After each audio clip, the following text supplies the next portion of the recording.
Si tu t'arrêtes un instant pour observer avec froideur, tu te rendras compte que ton corps ne ment jamais. L'image que tu projettes, la façon dont tu occupes l'espace, la manière dont ton visage et tes gestes réagissent à la vie quotidienne, tout cela est une déclaration silencieuse de tes décisions quotidiennes. Ce n'est pas une question de génétique ni de chance. Ce que les autres voient est l'effet accumulé de ce que tu répètes. Tolère et laisse passer devant le miroir, et loin de lui. L'usure ne vient pas d'un coup, mais des habitudes automatiques, des petites négligences et des excuses qui deviennent routine jusqu'à ce que la présence s'éteigne et que la vitalité se fasse sentir absente. La plupart vivent ainsi, traînant leur corps comme si la fatigue était un mérite, justifiant le désordre comme s'il était inévitable.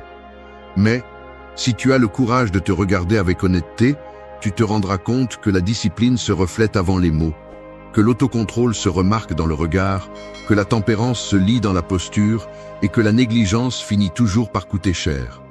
Le respect de soi se construit dans l'invisible, dans la somme de choix minimes qui semblent ne pas importer jusqu'à ce qu'ils changent tout.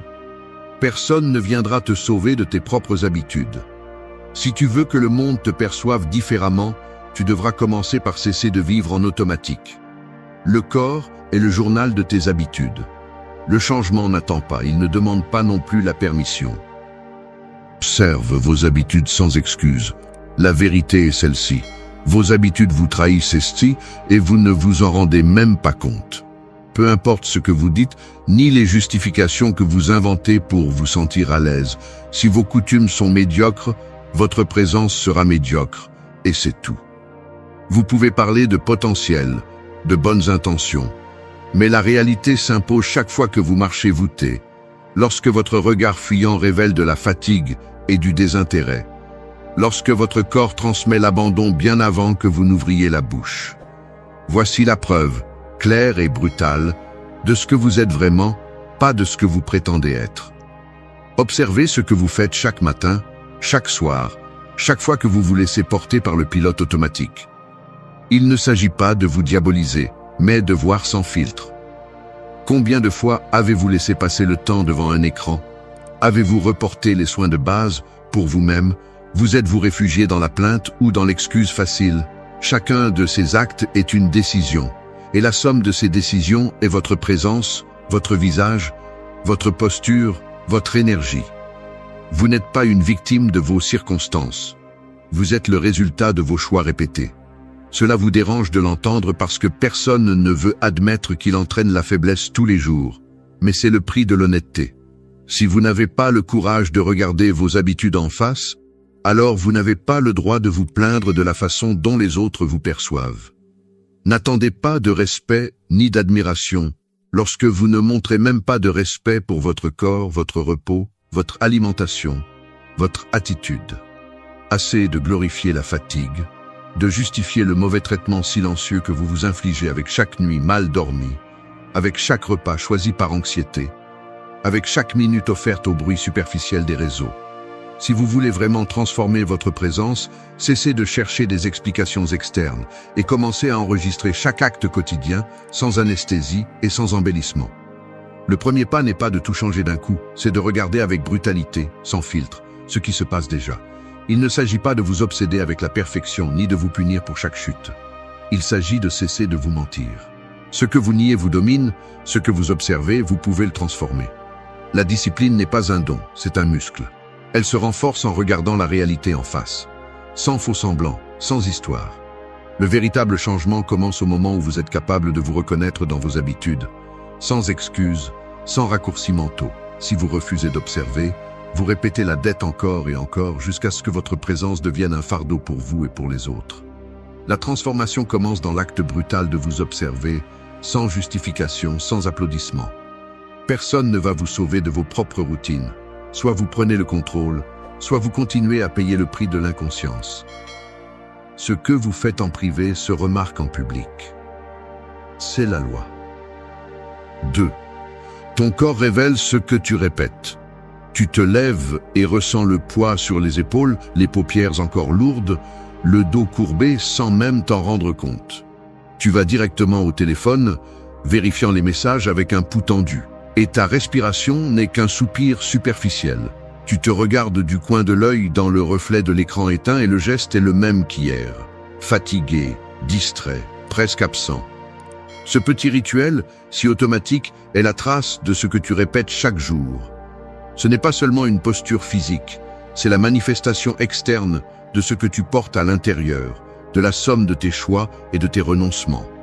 Le corps ne ment pas, il enregistre avec une précision chirurgicale chaque nuit mal dormie, chaque repas qui ne cherche qu'à à combler des vides, chaque pensée que tu choisis de laisser sans réponse.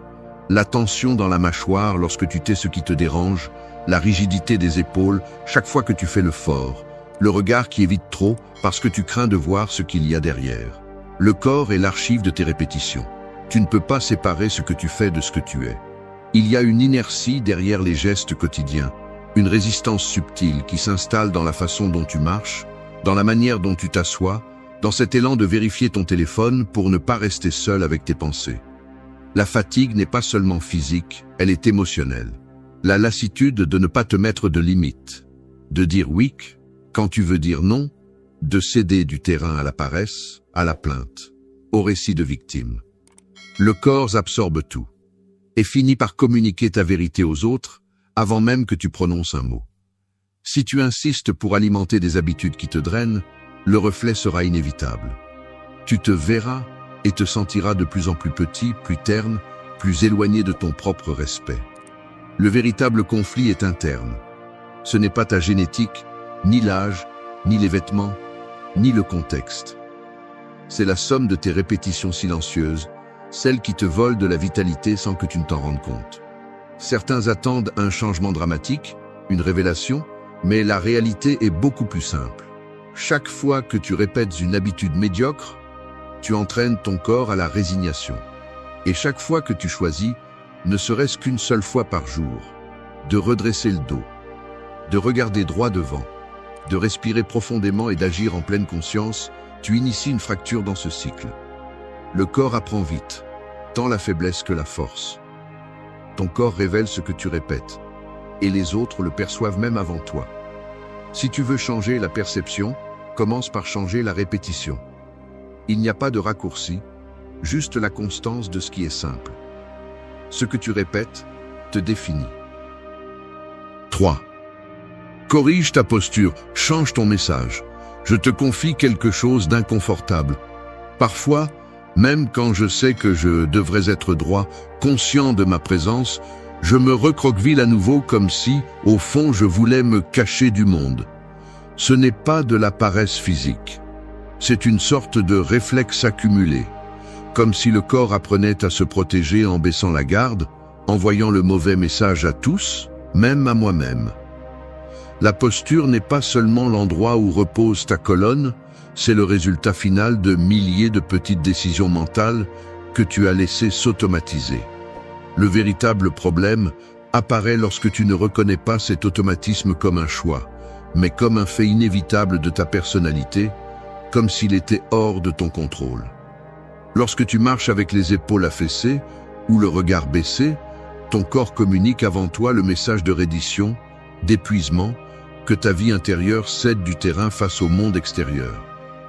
Et même si tu t'efforces de parler avec assurance, même si tu prépares des discours ou essayes de convaincre, ta présence physique a déjà rendu le verdict bien avant.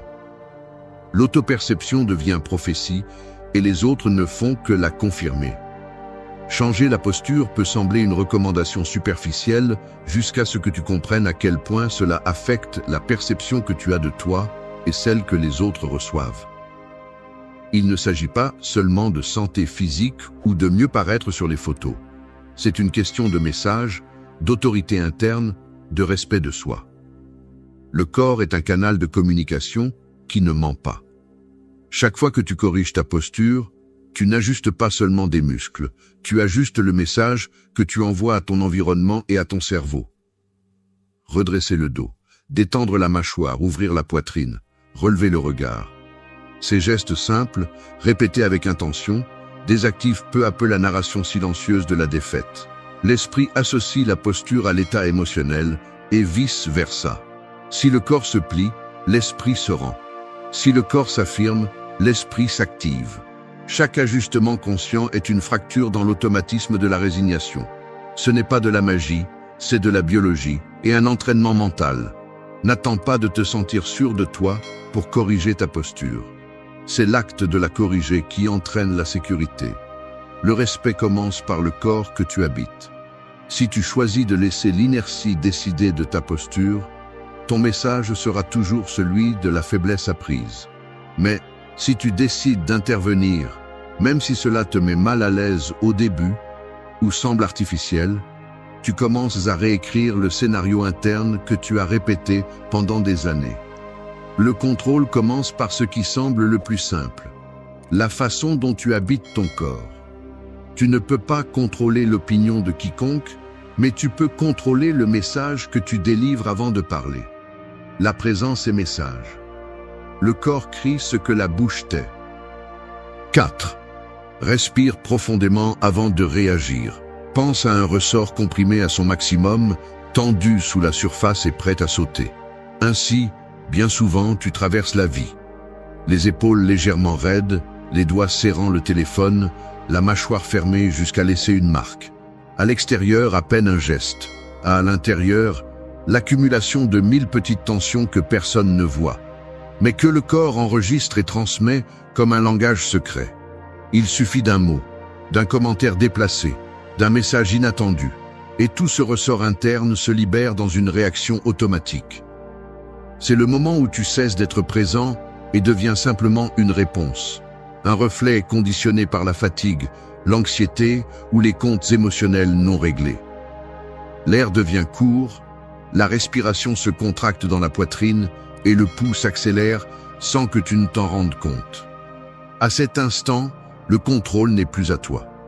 Il appartient à l'habitude, à la réaction apprise, à cette dette nerveuse que tu ne payes jamais et qui se réclame toujours sous forme de mots que tu regrettes ensuite, de gestes brusques ou de silences chargés de ressentiment. Mais tout change dans le bref espace entre le stimulus et la réaction. Cette marge, bien qu'elle semble minime, est le seul terrain véritablement à toi.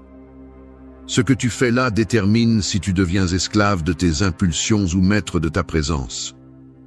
Respirer profondément avant de réagir n'est pas seulement une recommandation de manuel de développement personnel, c'est une fracture réelle dans le mécanisme de l'impulsivité. C'est l'acte, simple et concret, de reprendre le contrôle sur toi-même quand tout pousse à le perdre. Sens comment l'air entre par le nez, descend, remplit l'abdomen, se dilate dans la poitrine.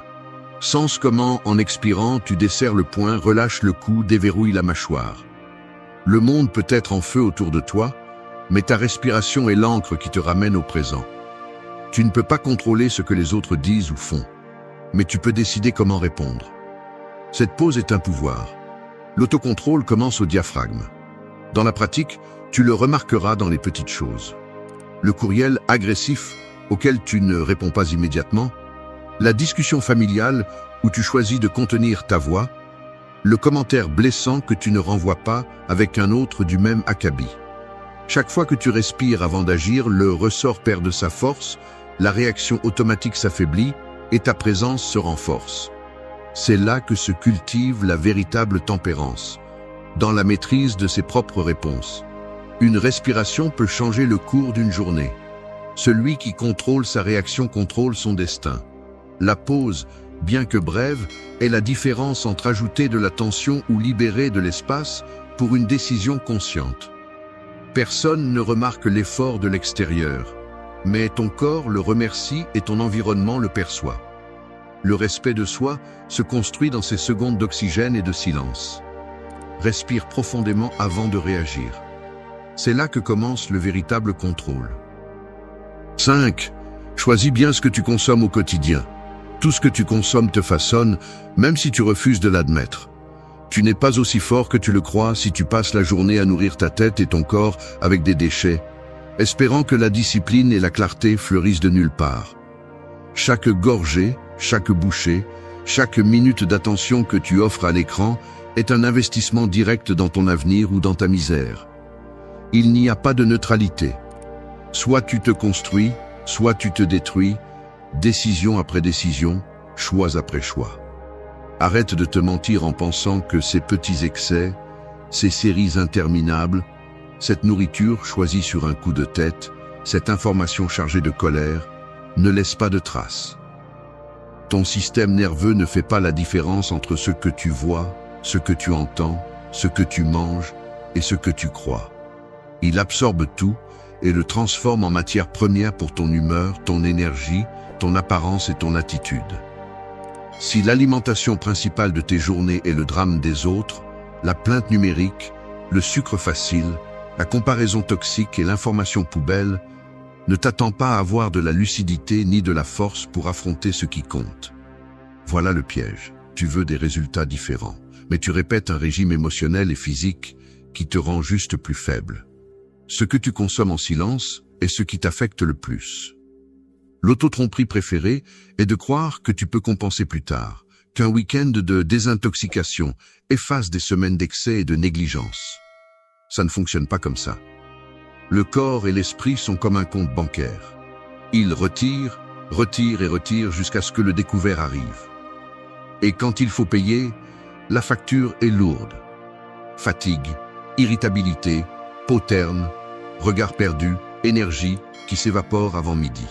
Si tu n'as pas la volonté de filtrer ce qui entre dans ton organisme et ta tête, ne te plains pas si ton reflet est une version médiocre de toi-même.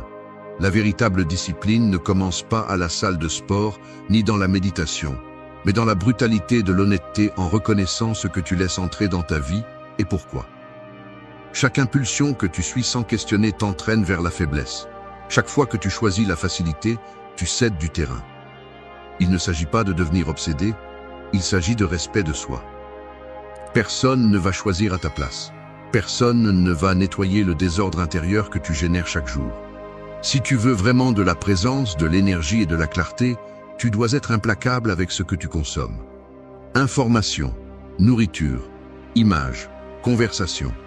Ce que tu laisses entrer définit ce que tu projettes. Ton filtre est ta frontière. Si tu ne le renforces pas, tout ce qui est extérieur t'envahit et te transforme en un reflet du pire de l'environnement.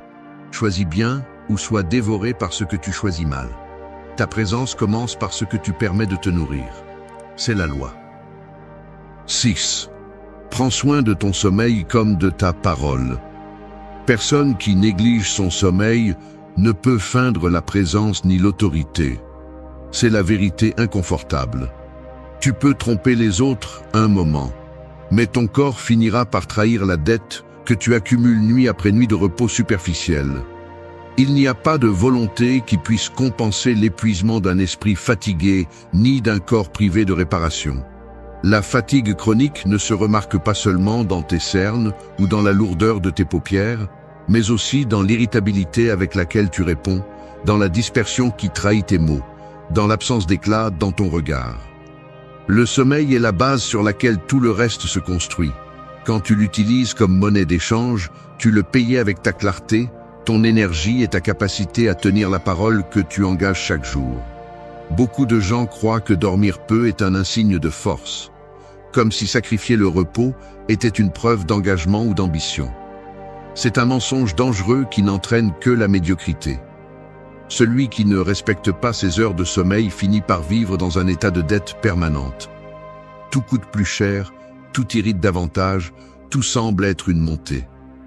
L'esprit fatigué cherche des raccourcis, tombe plus facilement dans la plainte et l'auto-tromperie, perd la tempérance qui distingue celui qui gouverne sur lui-même. Quand tu ne prends pas soin de ton repos, ton caractère en souffre. L'autocontrôle s'affaiblit, la patience devient fragile et la capacité de bien choisir s'évapore. Ce n'est pas une question de dormir juste ce qu'il faut, c'est une question d'honorer le seul espace où le corps et l'esprit peuvent redémarrer et se recomposer pour affronter la journée avec dignité. Le sommeil est un acte de respect de soi, aussi sérieux que de tenir la parole que tu donnes. Négliger ton repos, c'est te trahir dans l'essentiel. C'est te dire que tu peux remettre à plus tard ce qui est urgent maintenant. Chaque nuit que tu offres à l'insomnie volontaire, à l'écran illuminé ou à l'inquiétude sans filtre, tu accumules une dette que ton corps réclamera inévitablement.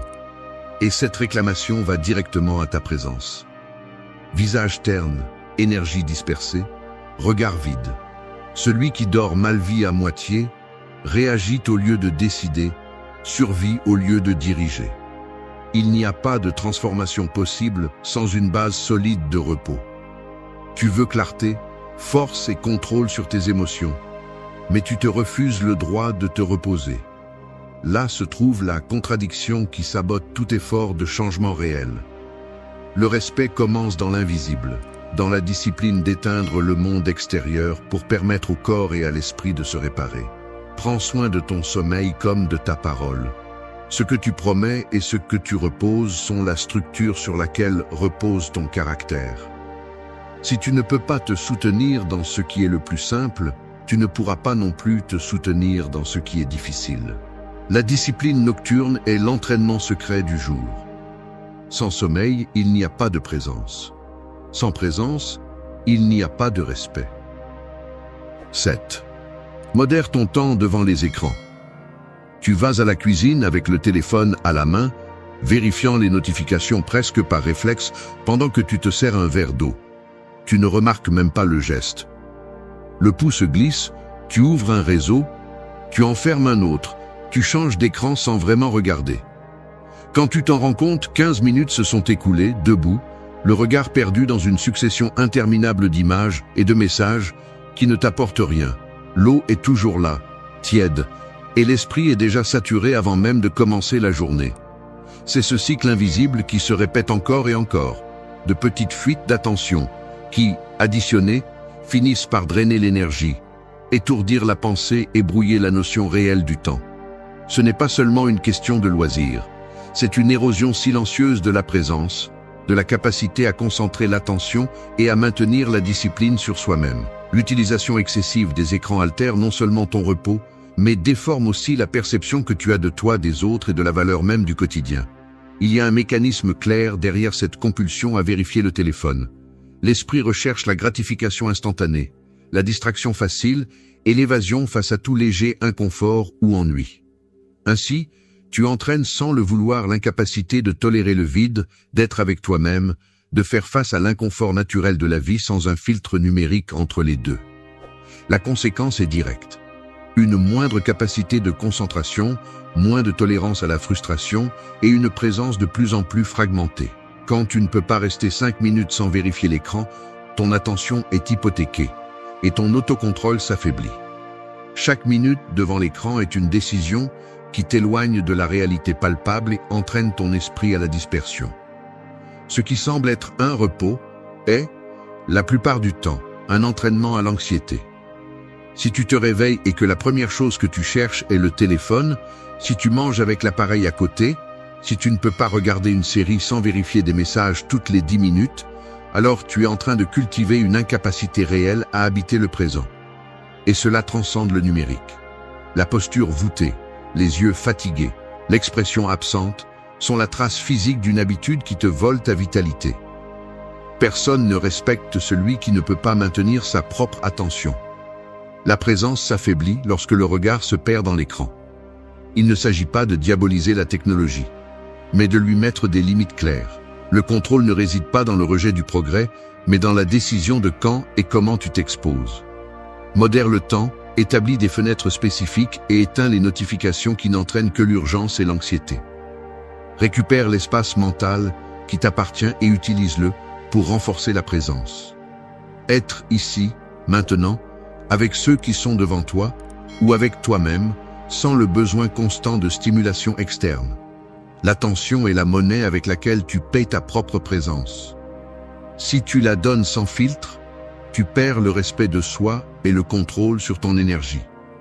Personne ne peut le faire à ta place. Ce que tu donnes à l'écran, tu le retires de ton caractère. Entraîne ton attention, récupère ton temps. La véritable maîtrise commence au doigt qui décide de ne pas glisser. 8. Maîtrisez vos gestes, maîtrisez votre présence. Parfois, je me retrouve dans des situations absurdes. Je me surprends à bouger mes mains avec nervosité au milieu d'une conversation, à toucher ma montre, à jouer avec mes clés, à croiser et décroiser les bras, comme si je cherchais une armure invisible. Ce qui est inconfortable, c'est de réaliser, dans ce microseconde de lucidité que ces gestes ne sont pas le fruit du hasard, ils sont la trace physique d'une tension que je ne sais pas nommer, une anxiété muette qui s'infiltre par les doigts, les épaules, le regard. Personne ne me le dit à voix haute, mais je sens comment l'énergie dans la salle change, comment l'interlocuteur s'éloigne à peine, peut-être sans savoir pourquoi. Le corps ne négocie pas. Ce que vous ne traitez pas, il le traduit en petites fuites, en tics, en rigidité, en une présence qui semble se rétracter ou devenir agressive selon la charge interne.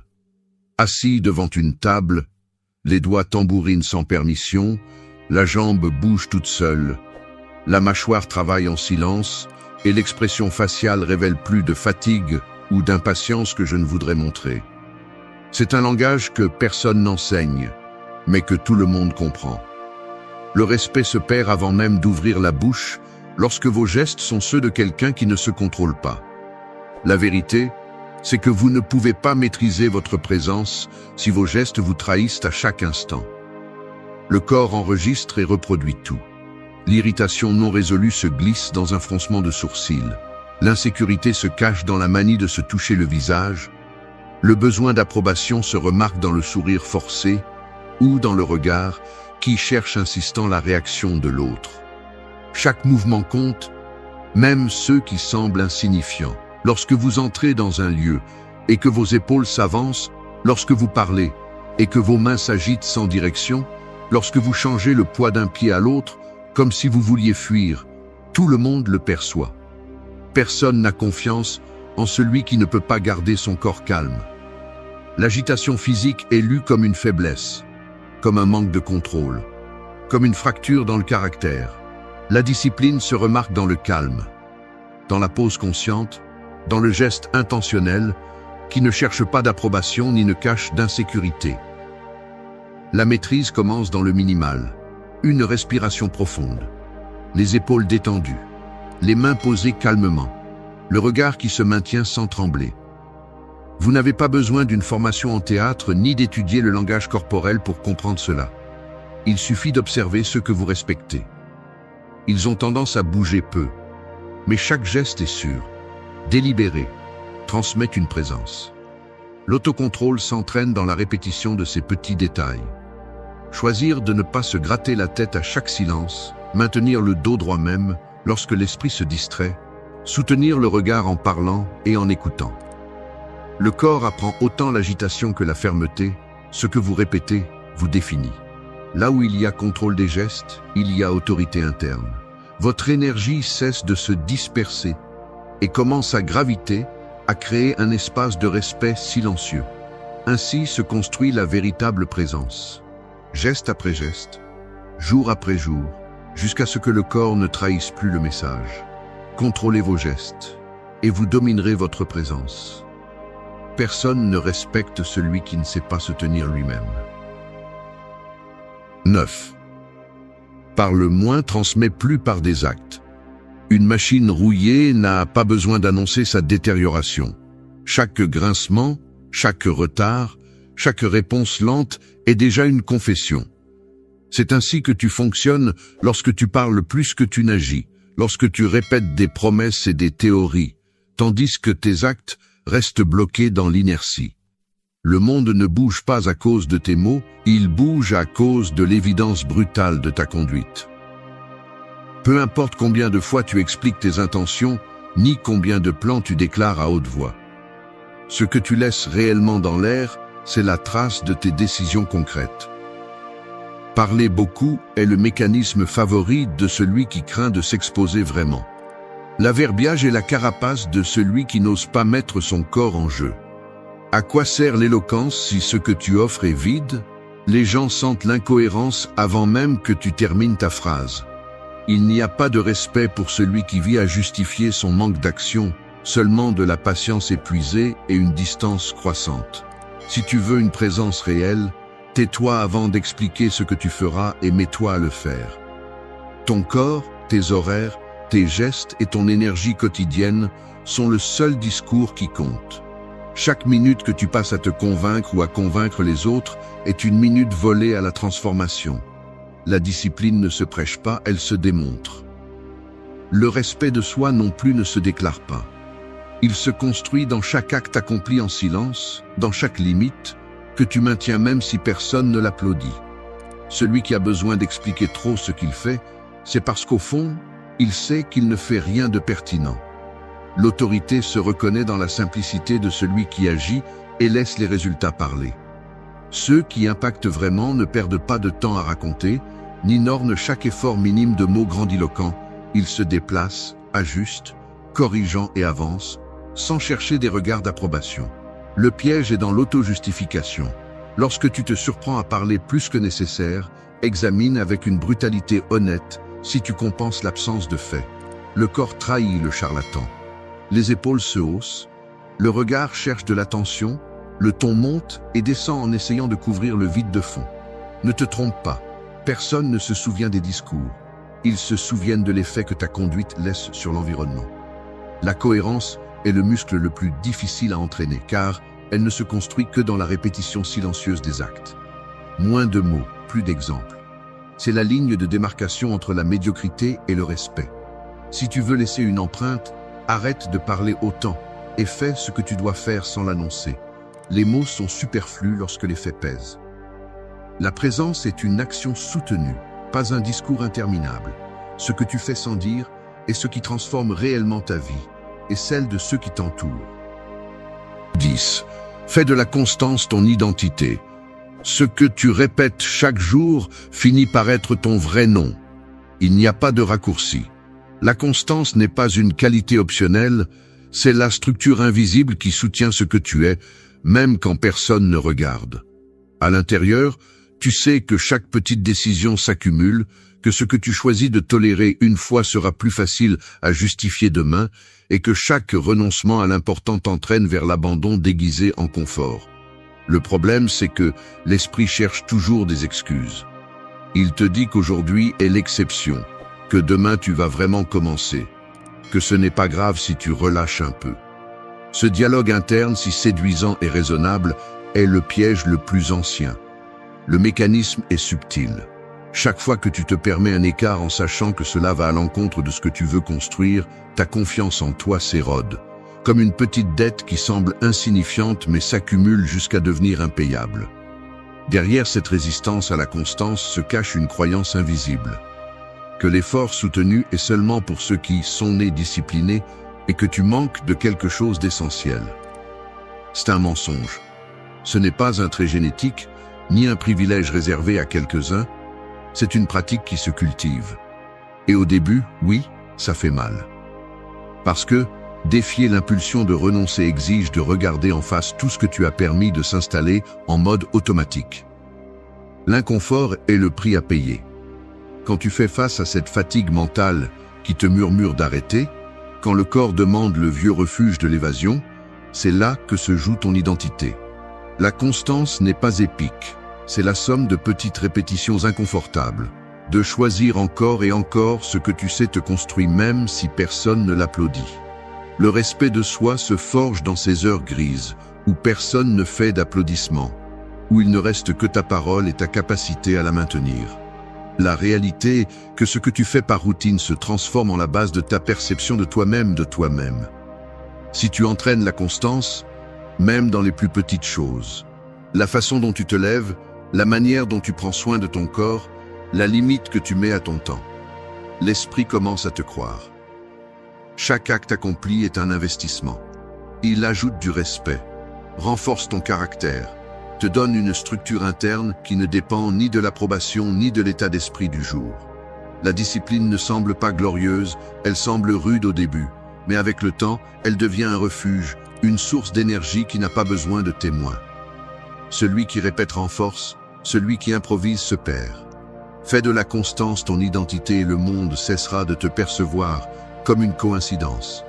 Tu n'es pas ce que tu fais parfois, tu es ce que tu répètes sans abandonner. Ta parole n'a de valeur que si tu es capable de la maintenir quand personne ne te regarde. C'est la différence entre le respect et l'autocompassion. La constance n'est pas pour impressionner, c'est pour ne pas te trahir. Personne ne te doit rien. C'est la vérité qui dérange le plus et en même temps celle qui libère le plus quand tu la comprends vraiment. La souffrance commence au moment où tu exiges que la réalité soit différente, que les gens agissent comme tu l'attends, que le monde tourne à ton rythme. Mais la vie n'a jamais signé de contrat avec toi. Tu peux continuer à revendiquer, à te lamenter ou à blâmer tout ce qui est externe, mais cela ne fait que te laisser lié, faible et à la dérive. Le stoïcisme n'est pas une armure froide ni une pose distante. C'est une discipline mentale pour cesser de demander à la vie de changer et commencer à changer toi-même. Il ne s'agit pas de nier la douleur ni de faire semblant que rien ne t'affecte.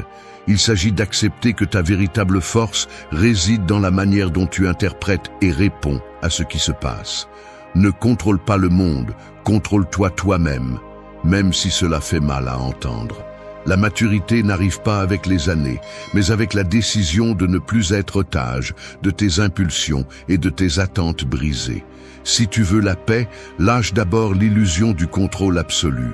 Si tu veux du pouvoir, assume la responsabilité de tes pensées et de tes émotions.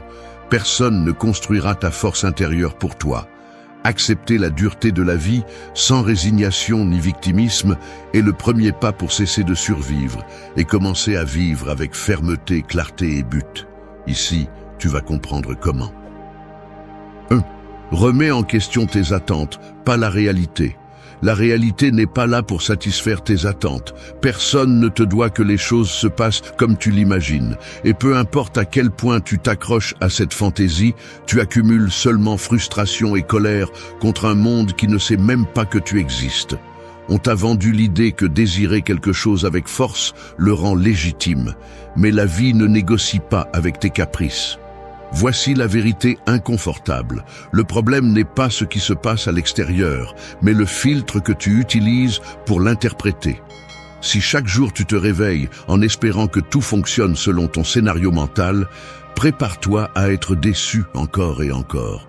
La plupart des gens ne veulent pas entendre cela. Ils préfèrent blâmer les autres, le destin, la chance, leur propre enfance. Mais ce victimisme ne sert qu'à justifier ton immobilité. Si tu n'es pas capable de remettre en question tes attentes et de reconnaître combien elles te sabotent, tu vas rester piégé dans un cycle d'impuissance et de plainte. Le piège est de penser que les choses devraient être d'une certaine manière et qu'au premier contact avec l'imprévu, tu plonges dans la frustration. Combien de temps as-tu passé à attendre que les autres changent, que ton patron soit juste, que ton partenaire devine ce dont tu as besoin, que le trafic se dégage juste parce que tu es pressé? Tout ce stress émotionnel est optionnel, mais la plupart choisissent de le payer, jour après jour.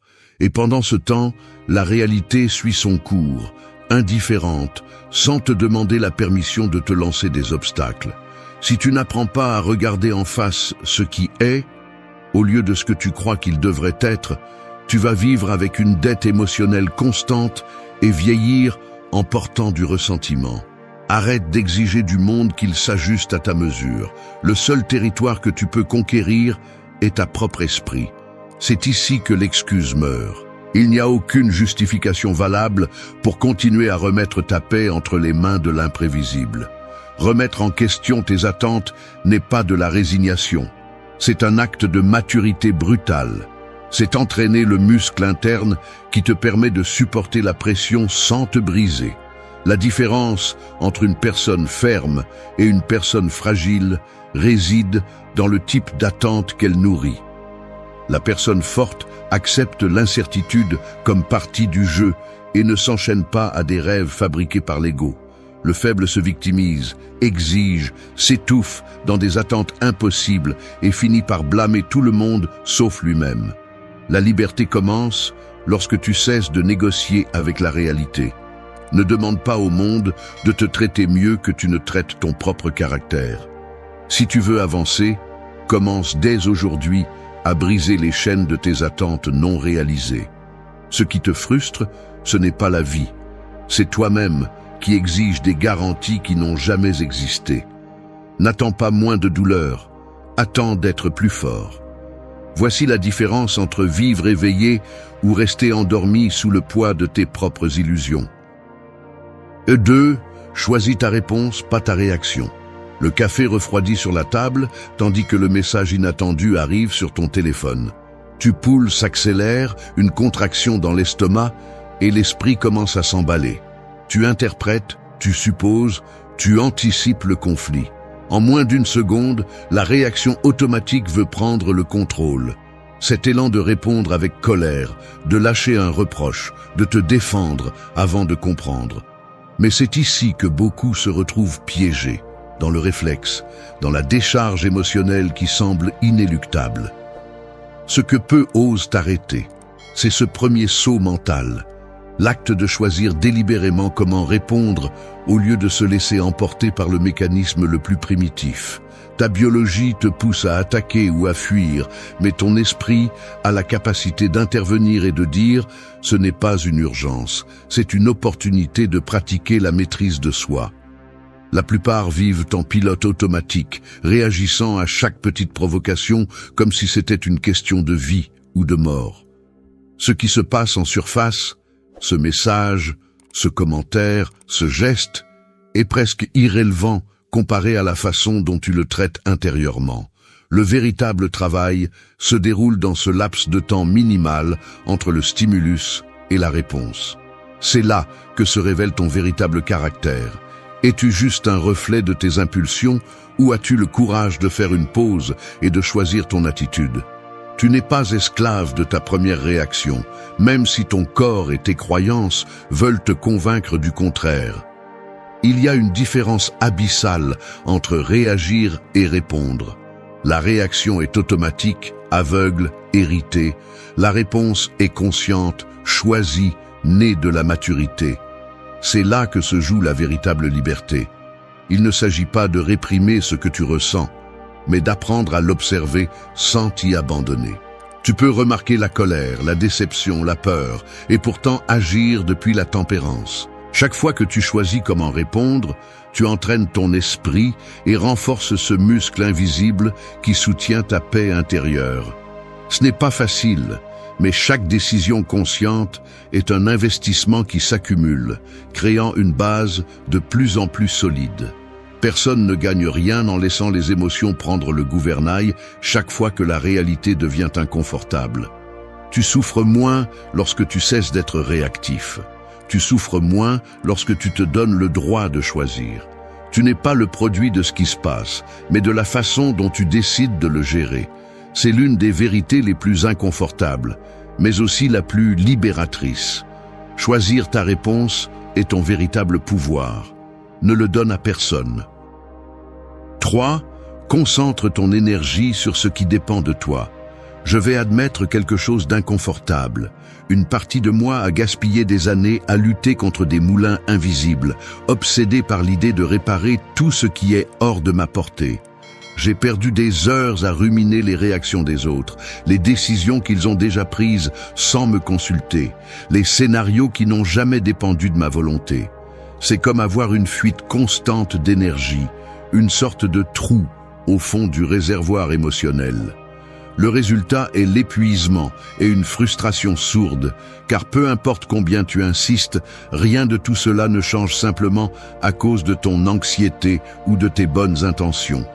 Si tu t'arrêtes pour observer avec honnêteté, tu te rends compte de l'absurde. Chaque minute que tu passes à essayer de contrôler ce qui est extérieur est une minute de moins que tu as pour renforcer ce qui est réellement entre tes mains.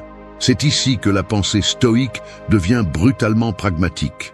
Divise ta réalité en deux, ce que tu peux influencer et ce qui, peu importe tes efforts, échappera toujours à ton contrôle. C'est un filtre mental qui semble simple, mais c'est l'un des exercices psychologiques les plus difficiles à maintenir jour après jour, car l'ego déteste reconnaître des limites et veut toujours avoir le dernier mot. Cependant, chaque fois que tu oublies cette division, tu retombes dans l'auto-tromperie. Tu crois que ton bonheur dépend de l'approbation des autres, des conditions extérieures, du résultat parfait. Tout cela est un terrain glissant. Tu ne peux pas décider qui t'évalue.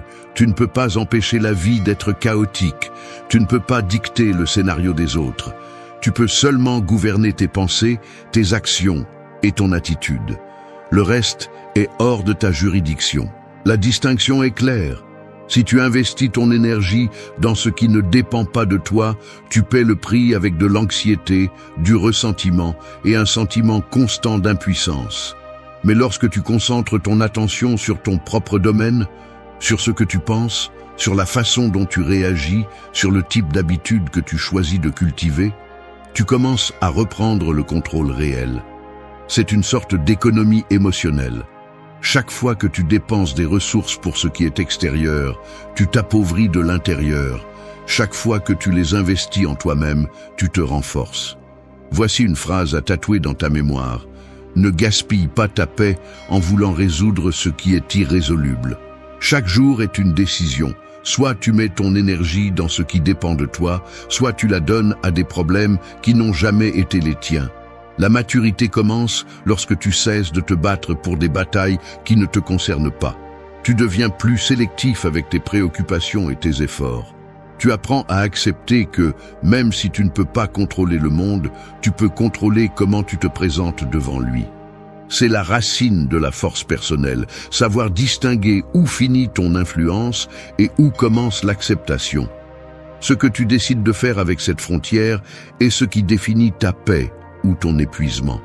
Ce n'est pas une question d'indifférence, mais d'intelligence psychologique. Si tu veux avancer, cesse de négocier avec l'extérieur et transforme ta vie intérieure en ton véritable territoire. Le véritable pouvoir est de choisir où tu investis ton énergie. 4. Prends la responsabilité de ton état intérieur. La scène est celle d'une balance posée sur ta poitrine, invisible mais implacable. D'un côté tombent tes émotions, tes pensées dispersées, de l'autre tes excuses et la tentation de blâmer le reste du monde. Chaque jour, dans chaque geste, la balance s'incline un peu plus, et bien que personne ne puisse la voir, le poids se ressent dans la posture de tes épaules, dans le regard qui évite le miroir, dans la tension qui s'installe dans la mâchoire. Il n'y a ni vent ni force externe qui incline cette balance pour toi. C'est toi, avec chaque réaction inconsciente, chaque argument que tu fabriques pour te décharger de responsabilité, chaque fois que tu permets à l'humeur des autres de dicter ton état d'esprit ou qu'une nouvelle gâche ta journée. La responsabilité de ton état intérieur n'est pas un fardeau imposé, c'est la seule vraie liberté que tu as. L'ignorer te laisse à la merci du hasard et des impulsions des autres, comme si tu vivais ta vie avec le frein à main tiré et que tu te plaignais ensuite de ne pas avancer. Observe comment cela se manifeste. Tu marches dans la rue et quelqu'un te lance un regard mauvais. Ta réaction jaillit sur ta peau, dans les poings qui se serrent, dans la respiration qui se raccourcit. Au fond, tu aimerais que le monde soit aimable, juste, prévisible, mais la réalité ne va pas s'ajuster pour que tu te sentes à l'aise.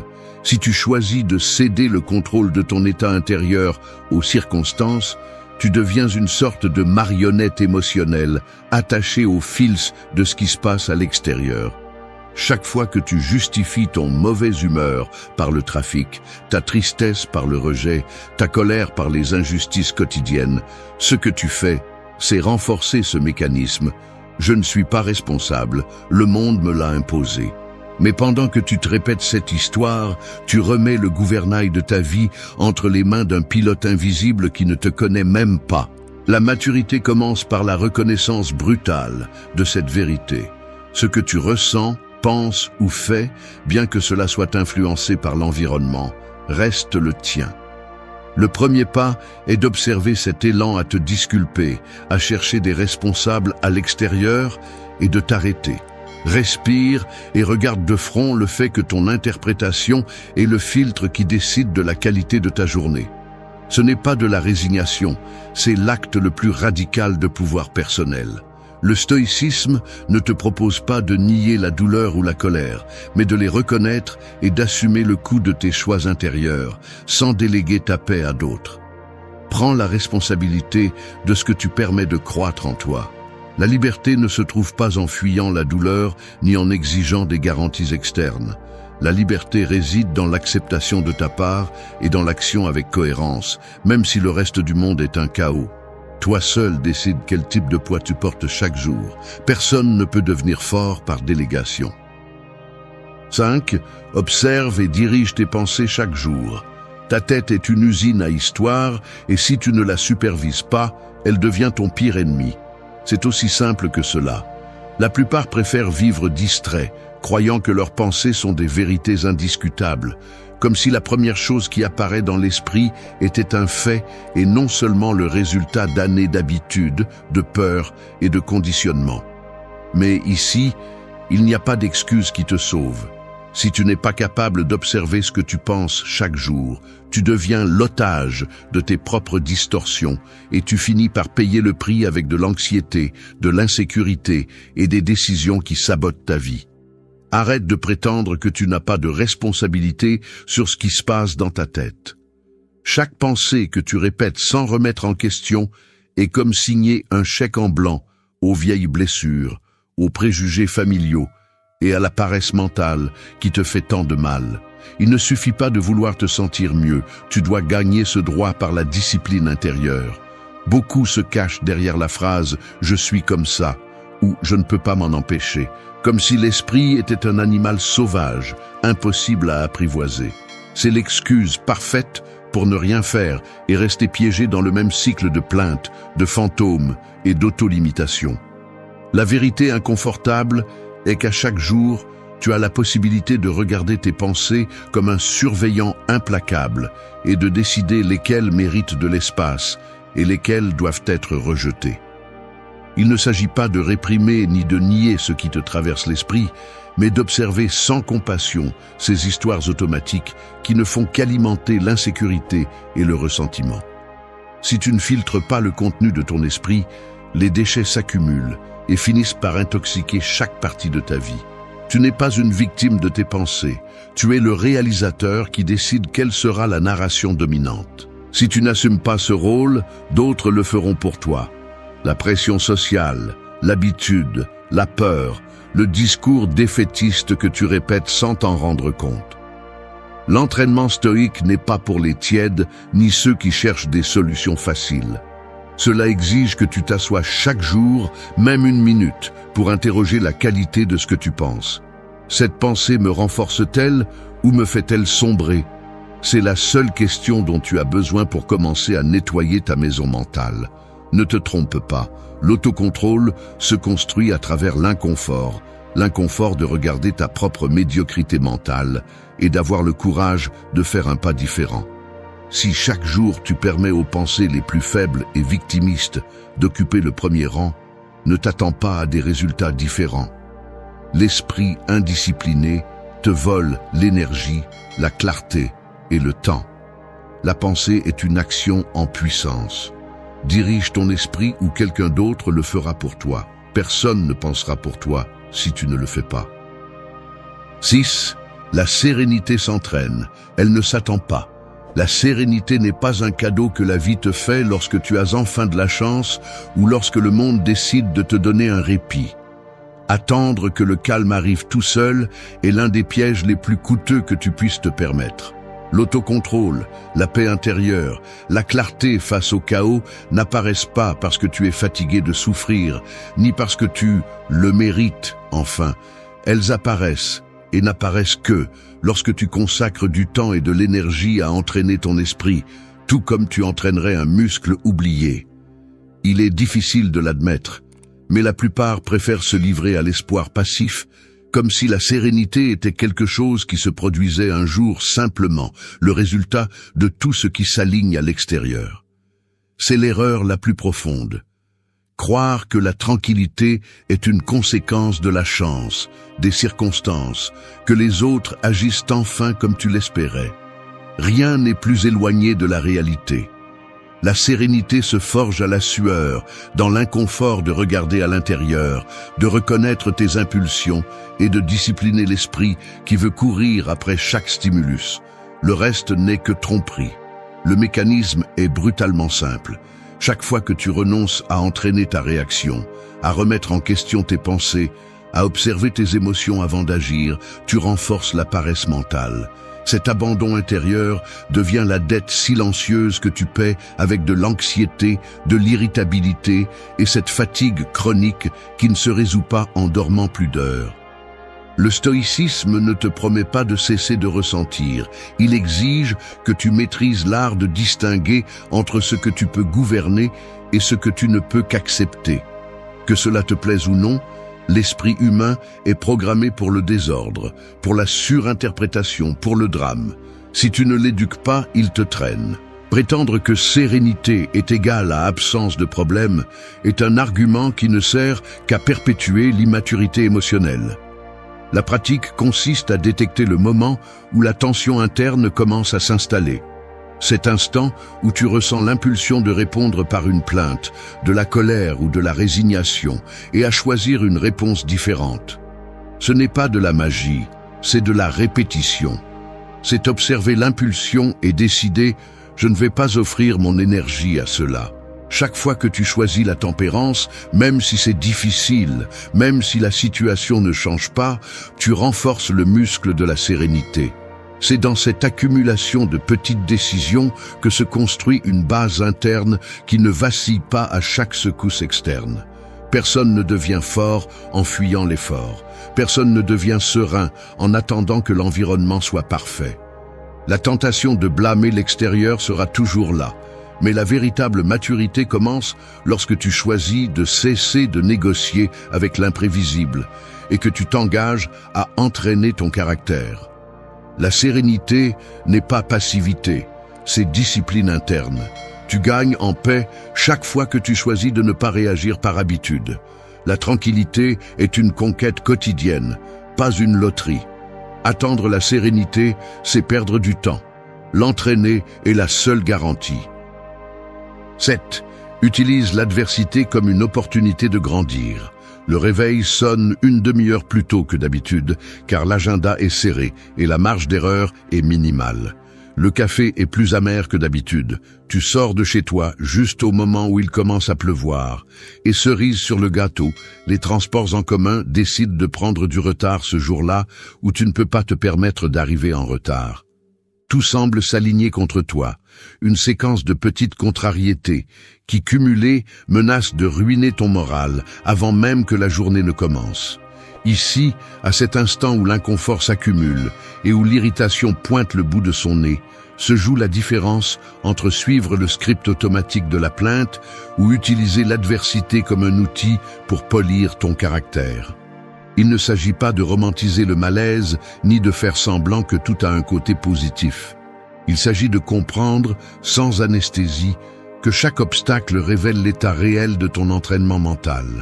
La vie ne demande pas si tu es prêt, elle se produit simplement, et chaque fois que quelque chose tourne mal, tu as l'opportunité d'analyser ta réponse avec froideur. Te laisses-tu emporter par la frustration et remets-tu ton énergie à la colère, ou choisis-tu d'utiliser ce contretemps comme une sorte de laboratoire psychologique où se teste la solidité de tes habitudes internes? Le mécanisme est clair. Face à l'adversité, l'esprit cherche des coupables ou des excuses pour justifier le malaise. C'est le chemin le plus facile, celui qui ne nécessite ni effort ni autocritique. Mais c'est justement là que se trouve la marge de croissance. Si chaque contrariété est une menace, tu deviens plus fragile chaque jour. Si chaque contrariété est un signal d'entraînement, alors ta capacité de résistance s'élargit. Le stoïcisme ne propose pas d'ignorer les difficultés, mais de les utiliser comme un miroir qui reflète tes faiblesses et tes angles morts. Chaque événement adverse est un scanner de ta maturité émotionnelle. Quand quelque chose te dérange, tu as la possibilité de t'arrêter, d'identifier le mécanisme mental qui s'active et de te demander avec une brutalité honnête quelle partie de ta réaction dépend de toi et laquelle ne dépend pas de toi. Cette observation honnête est la graine de la croissance. Personne ne devient fort dans le confort. Accepter le défi de l'adversité signifie l'analyser froidement. Que contrôles-tu réellement dans ce scénario? Où offres-tu de l'énergie par habitude et où peux-tu intervenir? Au lieu d'attendre que l'environnement s'adoucisse, tu deviens un expert dans la régulation de ta propre réponse. C'est le seul véritable avantage que tu as, transformer chaque coup en une micro-leçon sur tes limites et tes ressources. L'adversité est le filtre qui sépare l'attente naïve de la force entraînée. Ce n'est que sous pression que se révèle si tes principes sont des convictions ou de simples discours pour des jours tranquilles. Fais de chaque difficulté une salle d'entraînement mental, pas un motif de plus pour la victimisation. Personne ne grandit en fuyant l'inconfort. Ce qui t'irrite aujourd'hui peut être demain le muscle qui soutient ta tempérance. Utilise l'adversité et ne permets pas qu'elle t'utilise. 8. Ne cherche pas un contrôle externe. Cultive ton autocontrôle. Je vais confesser quelque chose dont je ne suis pas fier. Pendant trop d'années, j'ai confondu la sensation de contrôle avec l'acte réel de contrôler. Je passais des heures à vérifier mon téléphone toutes les quelques minutes, attendant des réponses qui n'arrivaient jamais au moment où je le voulais, analysant le ton d'un message, la pause dans une conversation, comme si je pouvais anticiper et façonner la réaction des autres juste avec mon anxiété. Chaque fois que quelque chose sortait du plan, je ressentais cette tension dans la poitrine, le front plissé, les mains se fermant jusqu'à ce que les articulations me fassent mal. Ce que j'appelais s'inquiéter était en réalité une forme déguisée d'essayer de forcer l'environnement à fonctionner à mon rythme. Une illusion qui ne faisait qu'épuiser mon énergie et me laissait piéger dans un cercle vicieux de déception. Le contrôle externe est addictif, car il te donne la fausse impression que, si tu insistes suffisamment, la réalité va se plier. Mais la réalité, par définition, ne consulte jamais tes désirs avant de changer de direction. Cette obsession de contrôler ce qui se passe à l'extérieur se manifeste dans des gestes minimes. Le mouvement compulsif de mettre à jour un réseau social, le besoin de clarifier des malentendus avant qu'ils n'existent, cette habitude de devancer ce que l'autre va dire juste pour éviter de te sentir vulnérable. C'est une usure silencieuse qui se filtre dans la façon dont tu marches, dans la manière dont tu t'assois en réunion, toujours tendu, toujours alerte. Tu cherches des garanties dans le comportement des autres, dans les conditions de circulation, dans le climat du bureau, comme si en ayant tout sous surveillance, tu pouvais maintenir intacte ta calme. Mais cette calme est aussi fragile que le fil qui la soutient. Il suffit d'un imprévu, d'un commentaire déplacé, d'une pluie inattendue, pour que toute cette architecture mentale s'effondre et que tu te retrouves nu face à tes propres limites. Contrôle ce que tu penses, pas ce qui se passe. C'est la ligne que tu ne dois jamais oublier. Le véritable autocontrôle n'a rien à voir avec la répression des émotions ou le fait de feindre l'indifférence. C'est apprendre à reconnaître l'impulsion d'intervenir là où tu n'as pas de pouvoir et à la lâcher avec la même fermeté avec laquelle tu tiens tes principes. La différence se ressent dans la respiration. Tu passes d'un rythme saccadé et anxieux à une respiration plus profonde, plus présente.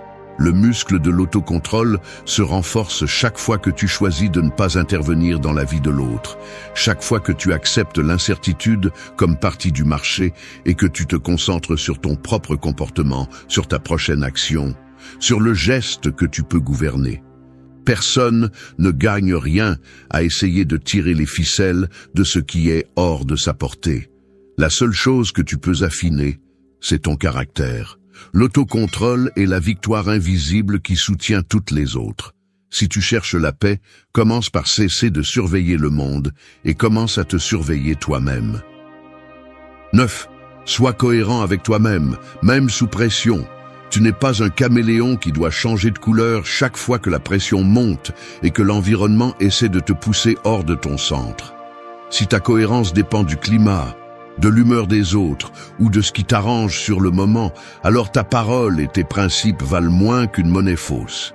Il y a ceux qui passent leur vie à ajuster leur discours, montrant une version différente selon le public, trahissant leurs propres valeurs dès qu'ils sentent l'inconfort pointer. Ainsi se construit une identité fragile, fragmentée par de petites trahisons quotidiennes. Tu tais ce que tu penses pour éviter les frictions. Tu souris quand tu ne le veux pas, tu te vends à bas prix juste pour ne pas sentir le poids de la désapprobation. Mais chaque fois que tu cèdes 1 millimètre de ton intégrité par peur de la pression, tu donnes au monde la licence de continuer à te façonner à sa guise. La cohérence n'est pas un luxe pour les jours faciles, c'est la seule armure réelle que tu as quand tout autour se déforme. L'excuse la plus facile est de dire « j'étais sous pression », comme si cela justifiait d'éteindre ton jugement et de devenir un de plus dans la foule qui plie sous le vent. Mais le stoïcisme n'a pas de patience pour ce genre de justification. Si tu es seulement ferme quand personne ne te défie, tu es faible. Si ton caractère s'évapore dès que tu sens le regard critique des autres, ce que tu démontres, c'est qu'il n'a jamais été le tien. Tu ne le louais que de temps en temps pour te sentir supérieur en privé. Ici, il n'y a pas de raccourci. La cohérence se teste justement quand ça fait le plus mal, quand il semble que le coup de rester fidèle à soi-même est de perdre quelque chose à l'extérieur. C'est là que se séparent ceux qui agissent par conviction de ceux qui cherchent seulement l'approbation. Ne vends pas ton jugement pour un instant de confort. Cette phrase, tu devrais te la tatouer dans la mémoire. Il ne s'agit pas d'être inflexible ou arrogant, mais de cesser de négocier l'essence pour des miettes d'acceptation. La pression est le cadre parfait pour voir si tes principes sont de vraies convictions ou de simples ornements à exhiber sur les réseaux sociaux. Tu peux tromper l'autre en face, mais tu ne peux jamais échapper au jugement intérieur qui te fait payer ensuite, quand l'euphorie passe et qu'il ne reste que l'écho d'une décision lâche. L'incohérence est une dette qui exige toujours des intérêts. Elle te vole le respect de soi, affaiblit ton caractère et au final te laisse vide, incapable de faire confiance même à tes propres promesses. Ne mets pas ta dignité en vente. La vraie cohérence ne se négocie pas, elle s'entraîne. Choisis d'être fidèle à ton jugement, même si cela coûte. Si tu ne peux pas te maintenir dans les moments difficiles, ce que tu as n'est pas du caractère, c'est une façade. Ne donne pas ton intégrité à la pression du moment. Sois inconfortable, sois ferme, sois cohérent même si le prix est de rester seul. Mieux vaut être seul que fracturé de l'intérieur. 10. Renforce ton esprit, pas ton désir de facilité. Arrête de demander à la vie d'être légère. Renforce ton esprit, pas ton désir de facilité. C'est la ligne qui sépare ceux qui mûrissent de ceux qui attendent simplement des faveurs du destin. Le mécanisme est simple mais brutal. Plus tu t'obsèdes à penser que les choses devraient couler sans résistance, plus tu te fragilises intérieurement. Il y a une partie de toi qui croit encore que le bien-être est un droit automatique, que tu mérites le confort juste par le fait d'exister. Et c'est là que commence la fracture interne.